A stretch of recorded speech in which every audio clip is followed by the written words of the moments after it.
This is not your father's gold and silver. This is a market where paper gold and paper silver operate totally different from physical gold and physical silver. And we're looking at exchanges that are struggling to stay viable with the delivery mechanism shut down. So you got a scarcity in the commodity. And I saw a little headline today. I really didn't read into it, but somebody had made a point that the coins, the tokens, added a degree of leverage to the derivative metals markets that we hadn't seen before. Right? They tokenized gold and silver, and those were much higher leverage bets. Yeah. So if they're squeezed because of lack of physical, and there were big leverage positions on that, you could justify the kinds of shakeout moves that we saw because these are totally leveraged, heavily leveraged.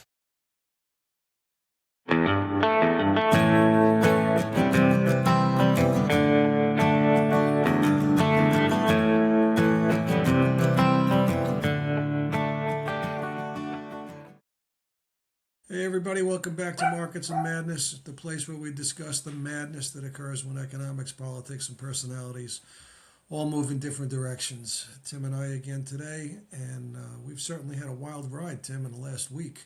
The last time we did a podcast, we were talking about, we were in the middle of a free fall in metals. And here we are. It seems like we've had a little bit of a bounce back in gold and silver over the last 48 hours. But I don't think that big move is over. What are your thoughts? Well, I think the dollar could be in trouble here.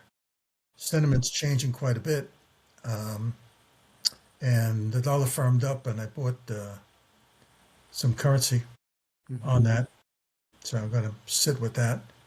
It feels like a kind of environment where if you love the technology for the last couple of years, you got to crouch down and duck and cover and get under your desk uh, and ride it out, Yeah, the because we're Nasdaq starting. has certainly been hit the last couple of days. Yeah. And did you see what they did to Palantir? I see The it's down earnings to were one great. It, thirties. Yeah. it rallied on earnings, and then they just took it apart today again. So, you know, I guess sentiment has changed. Political sentiment has changed, financial sentiment has changed, and sector sentiment has changed. And technology is not the darling it was a month ago. And do you think this is all based on Warsh's appointment, or do you think there's more to it? Yeah, that's a piece of it. But I think they're wrong. I mean, the focus is we're starting to talk like inflation's going to run away here. And I think inflation looks better than it has in the past 5, maybe 10 years. But do you trust the Fed? Do you trust somebody that's appointed by Trump not to lower rates? And they may be warranted to lower rates, but the market feels at this point that lower rates are inflationary. So even though it may not be, we may not have high inflation now. The fear is that it will rear its ugly head quickly. Well, let's analyze that. What is inflation after all? Too much money chasing too few goods, right? So I think it's a measure of inefficiency. When an economy is efficient, inflation is low. When an economy is inefficient, inflation is high. And there could be any number of reasons for its inefficiency. It could be corruption, whatever. Just take an example. Do a thought experiment. Take two governments, two economies, and let's say they're identical. We've constructed two identical economies. Got the same labor force, the same money supply, the same resources, raw material, everything. Everything's identical. Yet one can only produce 1 million widgets, and the other produces 3 million widgets with the same resources. Well, clearly, the 3 million widget producer, is a lot more efficient than the other one. It's Right. using the same amount of resources, raw material, and prices are 3 times cheaper there because goods and services are cheaper and they have the same money supply. So you got to ask yourself if the steps we've taken over the last year is going to produce a more efficient economy or a less efficient economy. Now, we've talked endlessly about shrinking the public sector and growing the private sector. So right there, the public sector is far less efficient than the private sector. And you could say they're both inefficient. I don't care. It doesn't matter. One relative to the other, public sector is far more efficient. You've got AI. It's leading to enormous efficiencies. You've got a reduction in red tape and bureaucracy, right? And that's what Trump has been all about. That's all that song he's been singing, and you see it more in energy sector than anywhere else, right? Permits and all that, drilling and well. So we're looking at a vastly more efficient economy. And productivity has skyrocketed. If you look at the last report, the last numbers, productivity was up by almost a factor of 2. So, and that's probably a function of AI and technology. Could be a function of labor force too. So in that environment, if the Fed decides to lower rates, I don't see the problem. You know, this Fed, in fact, previous Feds have operated on the basis of more output, more GDP means inflation. Not necessarily. You know what I used to look at a lot? Capacity utilization. Right. If CapU is up around 92%, yeah, we're straining capacity. And you want to put more output, then you're going to need more overtime. You're straining your productive capacity for every ounce of more output you drain out of it. But if CapU is at 70%, which it's somewhere near that, you got enough slack in the economy that we can absorb it. So I think I'm making very strong arguments for lower inflation here. So you think if Warsh does come in and immediately start to ease, it's warranted and it will be warranted, and there's no fears that you know that the background of Helicopter Ben and throwing money out of the helicopters and taking lawn furniture to for the Fed. Those days are over. Even if it comes to that, it's not going to lead to the inflation that we've seen in the past. Well, you've recapped my position, but the market doesn't agree with me. The market's still looking backwards at the previous Feds, and they're judging a lower Fed or an easier Fed as if it means, because you got GDP rolling around here. Look at GDP. Output is up arguably 6% without a government shutdown. I heard a statistic the other day. It came from Trump, so I don't know if I really believe it, but GDP was something like 5.4%. And what's his name? The guy from Cantor Fitzgerald, Ludnick, Yeah. said the slowdown took 1.4% away from GDP. That's a 7% GDP. Yeah, those are Chinese numbers. Yeah. If we're rolling around at 7%, output is exploding. And you could see why the market is getting nervous about inflation. But I think he's built a more efficient economy here. I think the jury's still out. I'm not sold on it. I still have a lot of my portfolio focused on inflation. And, the market's probably going to treat you right. So, when you're at odds with the market and you don't see things the way the market do, you got to be very careful. That's right. So I'm under my desk, with my arms over my head, saying, I'm taking a stand here, but yeah. Yeah. But what are the metals telling you then? Well, gold and silver are operating not the way the gold and silver. This is not your father's gold and silver. This is a market where paper gold and paper silver operate totally different from physical gold and physical silver.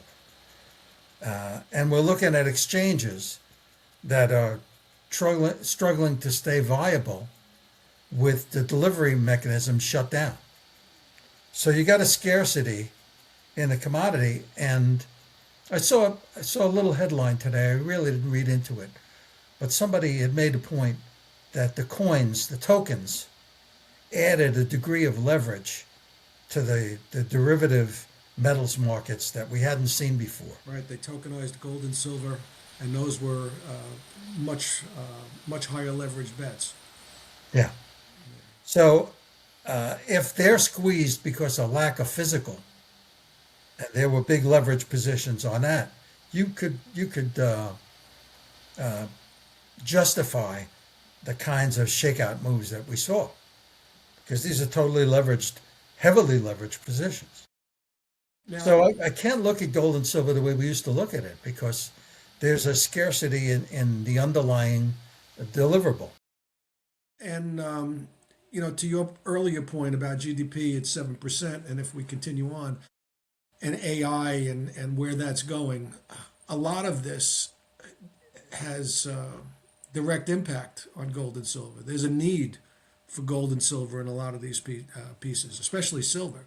And that was a lot of rumor, big rumor, as to why the rally came in the first month of the year, because of all of the physical demand that industry is putting on it. So, if I'm hearing you right, you're saying that the move up in gold and silver may still continue, and it may not be due to inflation. It may not be due to a lack of confidence in the dollar. It may just be natural supply and demand. Yeah, that's pretty well put. I would just add that there are two precious metals markets. One is a paper market, and it's fueled by leverage at a level way higher than the leverage component in the physical market. So what we're seeing is a crap out in the paper market because of a shortage of physical silver. And When you say a crap out, you mean the sell off last week? yeah, yeah. We've retraced 50% of that so far.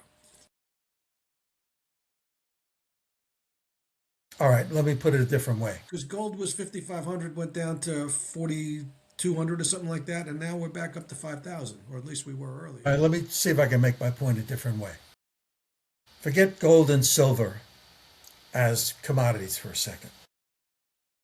In an environment where you have a paper market and underlying physical market, and that paper market is leveraged probably 5 times the physical market, then the tail wags the dog.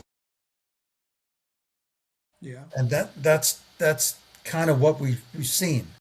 And this volatility that we've seen is a direct result of a shortage of physical, which is creating margin calls in the paper world. Now, you just added another element to it. You said there's an industrial need for this thing.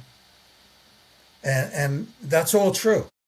And I think if you're looking at gold and silver and saying, the market's worried about inflation, that's why this gold and silver is so volatile, I don't think that's the case. I don't think that's kind of the point I'm making. What we were talking last week, before the sell-off, that I think one of the shorts that we put out was, is the rally in the metals market a lack of faith in the U.S. dollar? And you're saying no, it's just a physical delivery thing. Because I still think there's a lack of faith in the U.S. dollar. Yeah. Yeah, well, I think that's true. But if that is true, how come Bitcoin's dropping? Well, Bitcoin had its moment. And I don't know if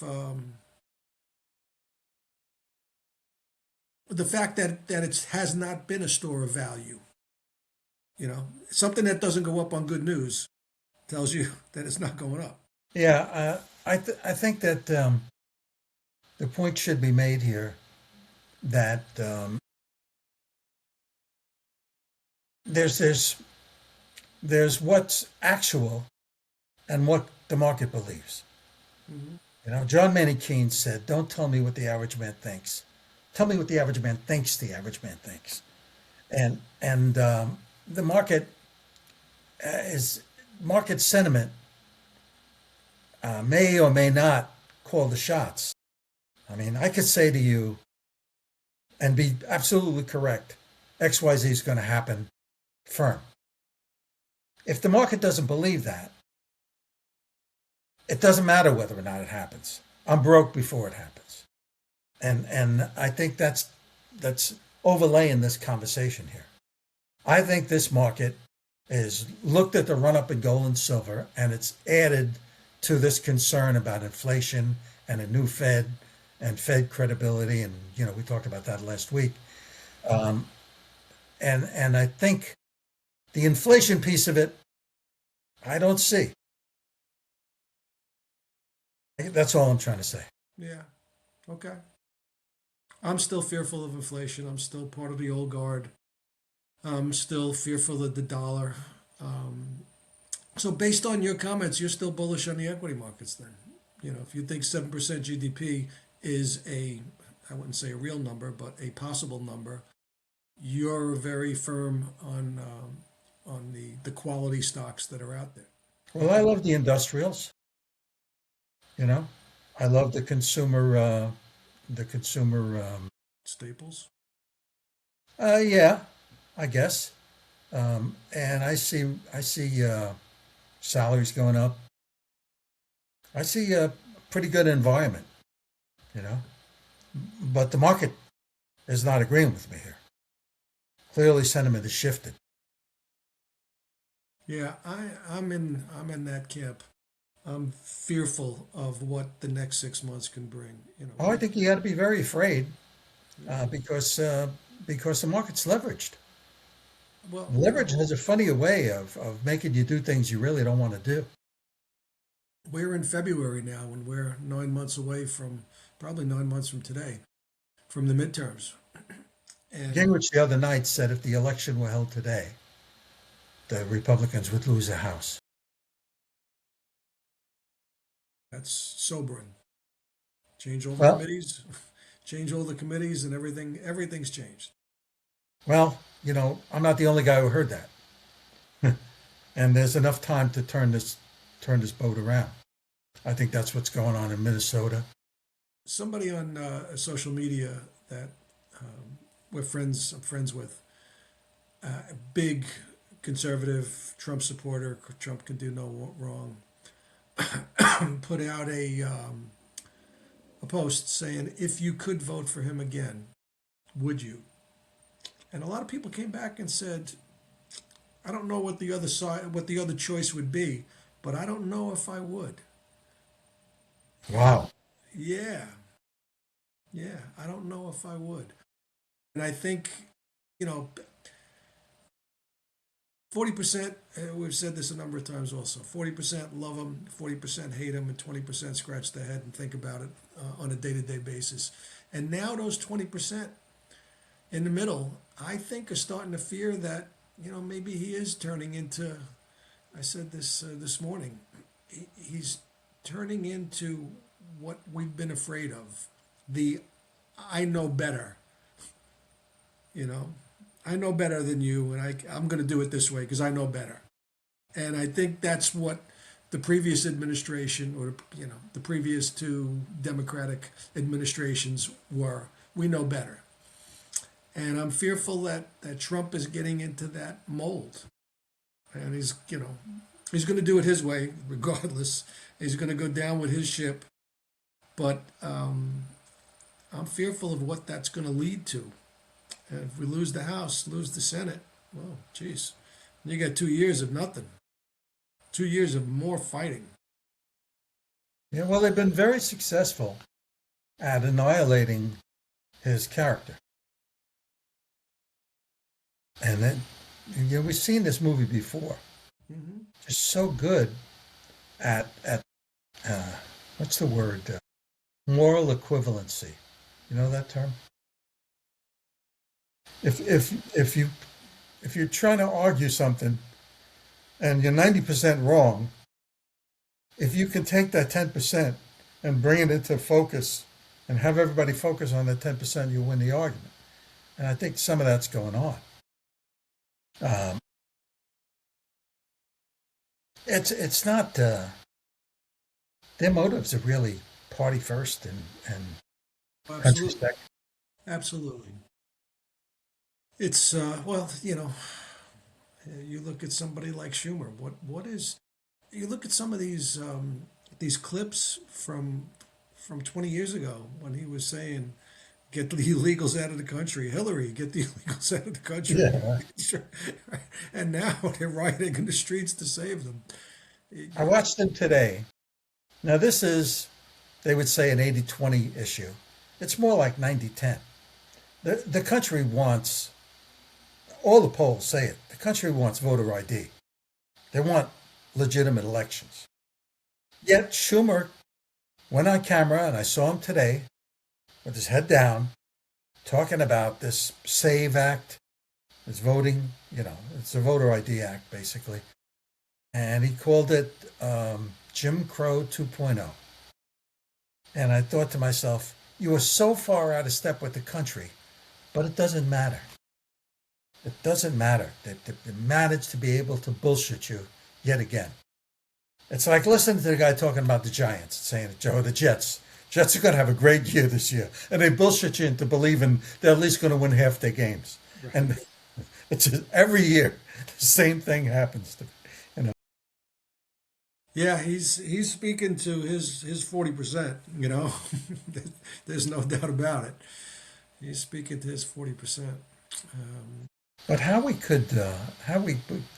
in this country where information is so available, how so many people could be bullshitted by, I mean, you do a poll, and the poll, it's 90-10. I mean, it's overwhelming. And yet he can still convince people that it's Jim Crow 2.0. Yeah, I mean, you need an ID to do anything. To get a library card, right? Just to do anything, you need a valid ID. So why can't you get an ID to vote? It's I really it. I don't know. And people do buy into it. I hear the other side scream. It's just beyond me. Like you can't put it into words how you can refute that. How do And you when the make that space argument? aliens come, that's I'm concerned about.